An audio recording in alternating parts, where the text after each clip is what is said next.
Good morning, folks, and welcome to another edition of City Hall Live. I am Joe Abeyta. We're coming to you live from the Arts Commission offices here at the Community Convention Center. And with me today is a special guest, City Councilor from District 3, Roman Tiger Abeyta. How are you doing today, sir? I'm doing good, Joe. Thanks for having me. Yes, thank you for coming in.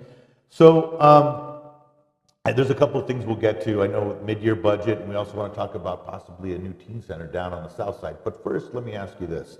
How has it's been almost a year now since you've been city councilor. Yes. How has it been? What's been I know it's been quite a ride. It's all working for the city and being especially a city councilor. Tell me about it. How's your first year? It's been a good experience. Mm-hmm. I mean, you think you have an idea of what it's going to be like going in, mm-hmm. but you really don't until you actually start doing it. Yeah. I was fortunate because I had a lot of local government experience. Yeah. Primarily with the county, a little bit with the city. I sat on the planning commission, so I had some experience. I think one of the biggest challenges for me has been it's not a full-time job. It's a lot of evenings. But there are things that you need to deal with during the day in addition to your regular job. Mm-hmm. So one of the challenges was just trying to figure out how to manage both and be effective at both.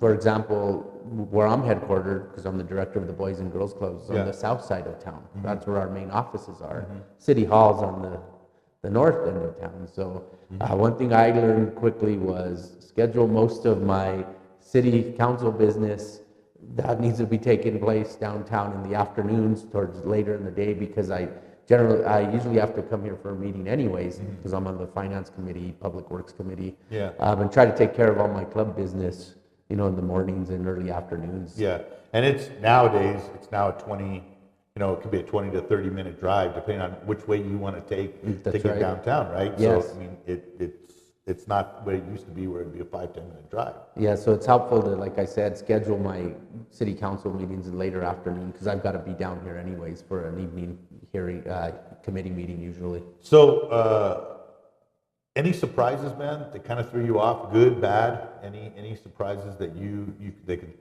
could talk about that come to, No, not really. I mean, I know that you were in government for a long time, so nothing surprises you because it's been, you've seen everything pretty much, that's happened, right? I mean, well, what's been nice is the kind of like the instant camaraderie or team that the council and the mayor have. I mean, we started working together quickly. Yeah. And I think part of it is so many of us are new, the mayor included. Yeah. But also, like Councilor Lindell, for example, early on, she kind of, in a sense, took me under her wing. Yeah. It was like, how are you doing? There's this, there's that. Councilor Harris has been great. He's been so helpful to me, especially on the finance committee, as I'm the chair of the finance committee. He's very diligent, and I really rely on he's going to find it or catch it if I don't, and that's that's a relief, especially pretty thorough. Not to say all you aren't. But no, but being a chairman, I appreciate having someone like that, because not only do I have to review the material, but I've got to make sure the hearing is moving along and I'm keeping everybody on track. So Councilor Villarreal has been great to work with, and then I couldn't ask for a better partner in my district than Councilor Rivera. Yeah. I mean, Councilor Rivera and I, we go way back, and we've worked together for many years. So that was easy, but it's great being able to attend other district-wide functions with him. So here's a seventh grade question, kind of. So when you run for an office when you're in elementary school, you make the promises of we're going to have pizza on Fridays, or we're going to put a candy bar machine in the hallway, and everyone's going to get free ice cream. We're going to have more school dances on Thursday. Yes, we're going to have more school dances, or whatever that would be. Is there anything? And it's not it's made, but there's really not. You can't do it because of the system, right? I mean, there's things that you can't do. Was there anything that you felt when you got into the city? And I know this is probably I already know that that what you could say you can do and what you can't do. Right. But was there something that you felt that you wanted to do, but it just seemed like now there's just so many steps and kind of I wouldn't say a brick wall, but something that you had said during your campaign or something that you had said, hey, I don't know if I could do that, because I know you were pretty safe. You didn't go out saying, we're going to build a, I don't know, A stadium. stadium. There's bring going to a- be bring an 5 NFL grocery team stores here. and a brand new mall in my district. Right. Anything that comes to mind or anything similar to that? I was fortunate in that the mayor, when he was campaigning, he did a lot of campaigning on the south side. We did a lot of campaigning together. So I was fortunate in that when he won, he was already aware of the needs of my district and what the residents in my district were saying. So I think early on, immediately, we started to see results in our district with Swan Park and the needs there, the streets, things like that, especially in the Terra Contenta area, which, like I said, was very helpful that he had campaigned so heavily in there, so he knew. So coming in when I would ask for stuff, or as I've asked for things, or my residents have asked for things, the city's been really responsive towards our requests. It's interesting because now the south side, growing up here, it was like that whole area around Santa Fe High and Rodeo Road, right? Where all the young families were at. Right. All the 40-somethings. The Dalbalma. Yeah, exactly. And 30-somethings, you buy your first house in that area. Yes. But now it's totally switched, right? Because now you still have the baby boomers living in that area but now all the Gen Xers are living on the south side with their families and stuff, right? Yes. So it's the new Santa Fe, really, because you have young kids out there. There's a big need for a lot of things, right? Yes, and that's one of the things I like to focus on over the next 3 years that I have is what are some community amenities we can get or start planning that, because the time has come. Some people say, well, you don't have senior centers or you don't have a recreational center like the other districts because you're a newer district, your neighbors are newer. But I mean, when did we went to Capitol together when it was first built? Yeah. That was a long time ago. There was nothing out there. There was nothing, but quickly things started home. And so my point is, we're not as new as we think. Yeah. We've actually, I mean, Capitol's been out there how many years 92. now? 92. No, I'm sorry. 89. 89. Yeah. So 88, we're 89. Yeah. we're 2019. Yeah. So. And you think about it then, I mean, we were excited just to have the Jaguar Den, which was kind of like it was supposed to be the hangout after school. The Peach Pit. The Peach Pit or Horseman Haven, but it wasn't like that. There wasn't a lot of things out there.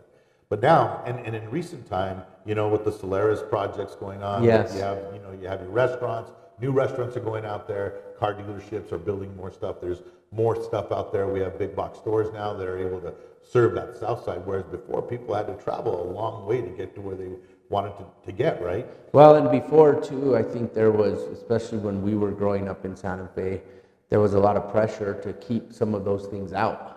Yeah. Because we don't want to lose our flavor as a historical city and the city different, and we don't want big box. We don't want this.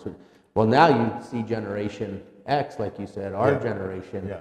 We want neon signs. Yeah. We want the Costco's and the Dion's Pizza and so you're seeing that there's not any opposition when you read in the paper that there's going to be a Dion's across from the Walmart. It's like, oh, awesome, cool. Yeah. We don't have to drive all the way up Cerritos Road to go to Dion's. To go anymore, yeah. Or maybe when the Dallas Cowboys wanted to come here for spring training, right? You wouldn't say, no, we don't want that kind of attention. Right. Like the powers that be back in the day in the 80s said that to them. Yeah, and I think time moves so quickly, and I learned this working at the county, especially as I was going into my 15th year, 16th year. You realize, why do we do that again? Or why do we have that policy? You realize that policy is already 20 years old, 30 years old. But you're stuck in kind of that fishbowl, and you don't realize time has moved on, things have changed. And so we see that as a city, as a community, but we also, as an organization. And last night at our mid-year budget review, we had an update on the ERP. And when you look at the history and you hear, I think last night our IT director is telling us one of our systems is 25 years old. A computer system that we're using. That's old in computer. Matthew Broderick would come in and write down pencil like the password. Right? Yeah, no, but I mean, but it really is ancient when you talk about technology. Yeah. And so, but what happens is that's the way we've always done it, or that's the way they taught me to do it, and you don't realize, well, I've been here 20 years already. Yeah. And we're still using the same old system. Yeah, it's interesting you bring up a point. Philosophically, well, why was that rule? Well, we didn't want to bring in new stores. We didn't want to bring in the new people. The big box. We wanted to put the red tape in front of them. Why was that? Was it because people didn't want things to change, that we still wanted to have the bake sales and the in the back subconsciously? Is that, because you hear people say, I wish things were the way they were back in the 80s or the 70s. Right. And things aren't going to be that way. They aren't, and every generation is different. Because now we're, like you said, we talk a lot about Generation X. Well, what about the millennials now? Yeah. They're going to want different things than we want. Yeah. I mean, and you see their reliance on social media, and it's going to, so we got to continue as a city. We got to always be evolving. We can't get trapped in one era or one decade. We need to keep moving forward. So with that, let's go on to another thing, kind of keeping on the same tone, is when you talk about amenities of the South Side, you'd like to get some kind of a center out there, right? A rec center. Yes, I would.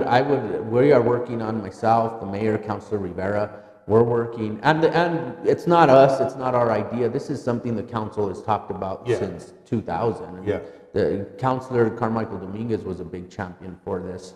But a teen center on the South Side, especially given the large concentration of children on that side because of the Tierra Contenta and the affordable housing. But not just a teen center, like you said, like a peach pit where you can hang out, because even that has changed. Working at the Boys and Girls Club, we are always being told and updated on what's the latest teens are into, because it changes. And now with social media, there's some things that are the same, but there are things that are different. And what teens want now, more than anything, is not just a place to hang out, but a place to access information. Where can they go to find out about driver's ed?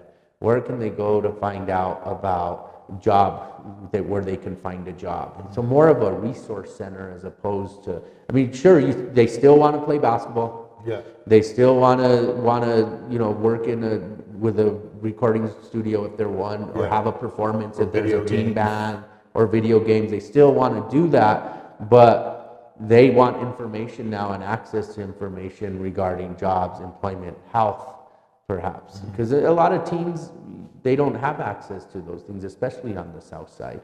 And so hopefully we can build not just a teen center for recreational purposes, but also for a resource for teens to rely on, and parents also, to get information. So how far are we from something like that? So we're actually getting pretty close. One thing we're working with Turquoise Trail Charter School, the Boys and Girls Club. We have the lease for the entire zone of the sold property, and as part of that, we are able to sublease with different community uses. Turquoise Trail Charter School came to us and asked if they could utilize our club during the day as a middle school, because they're expanding. It works for us. We're not in session when school's in session. We're in session when they're out of session. Exactly. So the two uses complement each other really well. So so they did that this year. They moved into the Boys and Girls Club during the day. We run our programming after school. And as part of our discussions, and when they looked at the master plan for the property, they saw that, hey, there's a teen center that's been planned here for a long time. How come you haven't built it? I said, well, the economy, we know what it's going to cost. We got to figure out how to fund it. Said, well, maybe we can work some kind of partnership with the city and the school, where, just like the Boys and Girls Club, we'll lease the building during the day, and the city can have it in the evenings and weekends as a teen center. We'll design it so that it can accommodate both uses, and then that would provide the city with a revenue source to put towards paying For the teen center. For the teen center, for what it's going to cost to build. So this is interesting. I can't think, and I could be wrong, I'm sure there's going to be people out there that are watching. When was the last time from scratch, a building was built as a teen center, as a community teen center? I don't think there has been. It's always been like, hey, there's a property here that's empty at an old school or whatever. Right. Let's move these kids in and let's modify the building, right?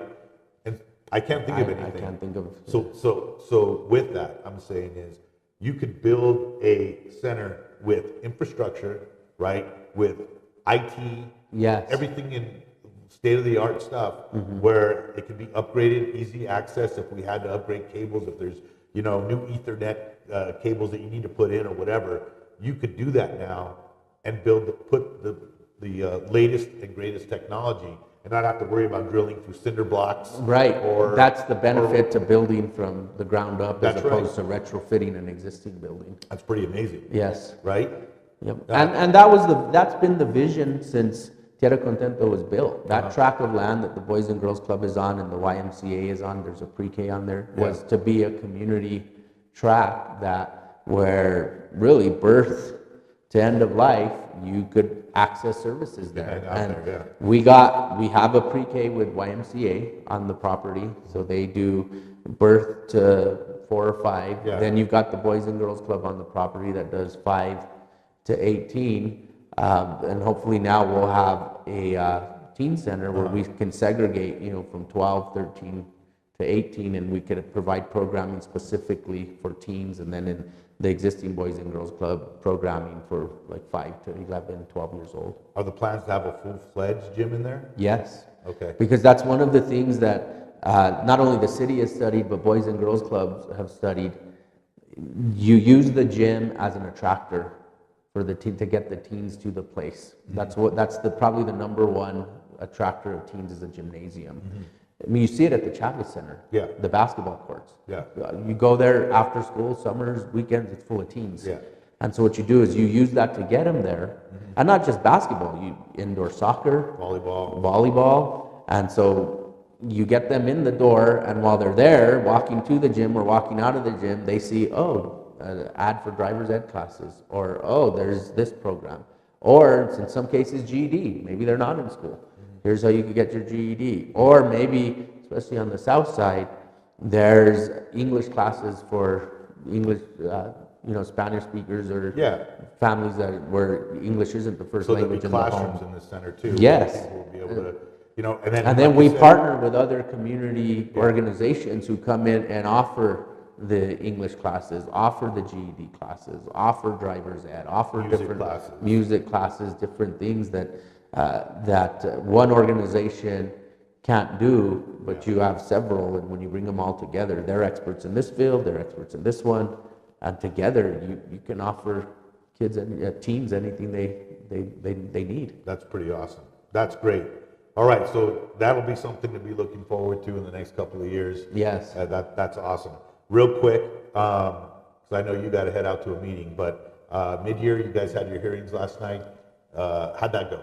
It went really well. I think we haven't done a mid-year budget review in quite some time. Councilor Rivera was telling me when he first got on the council, that was something they did every year. We kind of got away from that. So with this new administration, the mayor was really clear that, we can. When you get elected, that's one of the. You talked earlier about challenges, and when you first come in. We've addressed it by changing the date of the election from March to November, but as councilors and the new mayors would come in March, you were already preparing the budget for the upcoming year. Like last year. So you're just walking in and it's pretty much done. So one thing that the mayor said early on was, we all kind of came in, the new ones, and inherited this budget in a sense, which is fine, but we'll have a mid-year check-in, and we'll see the lessons we've learned or the things we wanted to get to that maybe we couldn't have. We'll address at mid-year. And so we did that. And there was things that the mayor wanted to do and that you guys wanted to do that wasn't addressed in the budget because they didn't know who was going to win for mayor, right? Right. So there was like positions, there were certain things, there was a team, a new team coming in with a new offense, new defense. And you want to implement new initiatives. Players. But you can't do it because the budget's already been done. Gotcha. So we had our mid-year budget review last night. We, of course, took a look at the revenues and expenses. At mid-year, you're halfway through your budget year. So you want to make sure that your expenses are halfway there or less, ideally, and your revenues that you projected are at the halfway point of what you projected or better. And we got a report from our finance director, Mary McCoy, that said we're on track as far as what we budgeted. We might even be a little ahead at the end of the fiscal year. The other thing they do a really good job of notifying us on is the economy, what are the trends, what's happening. We rely heavily on gross receipts tax, so we get a report that takes a look at here's what gross seeds tax are doing compared to this time last year. So that information is all very important, because if something is off track, you need to make that adjustment before it's too late. Yeah. By the end of the year, it's too late. You don't want to go into next year's budget saying, we got to cut, this many millions of dollars because we didn't keep track of things last year and we fell behind. Gotcha. And then we set aside some time to talk about specific projects. Like we discussed a few minutes ago, the ERP software program that the city's made a heavy investment in, the Midtown campus. We did the incentive pay for the police. So we touched on those things last night too, to just kind of give us an update and transfer money to cover some of the costs that we knew were coming in some cases, and in some we didn't. We were fortunate that we had the revenue to be able to do that.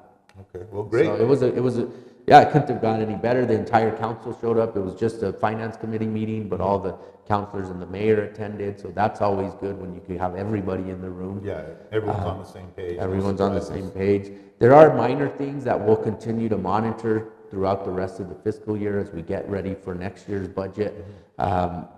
Things that, like we said, we'd want to check in at mid-year, though maybe it didn't move as quickly as we thought, like positions that the mayor had proposed for neighborhood engagement, council liaison. Those are just starting to get filled now, so we'll take a look at that at the next year's budget, those hearings, see how that's going. Little things like that. Yeah. Will continue. But I've always encouraged, as the chair of the finance committee, that we're not just going to limit the committee discussion to specific agenda items. If there's something that's on a councilor's mind or the mayor that has a financial impact to the city or could, we're going to discuss it at the finance committee meeting, which is twice a month. So yeah, they have their chances to do that. Yes. That's great. Well, thank you. Thanks for having me. Appreciate it, man. All right. A lot of good stuff. Yep. Yeah, great. Don't be a stranger. Come on. You're welcome to come on anytime you want. Thank you. You're welcome. City Councilor of District 3, Tiger Roman Abeyta. Folks, this has been City Hall Live. Have a great week. Have a safe week.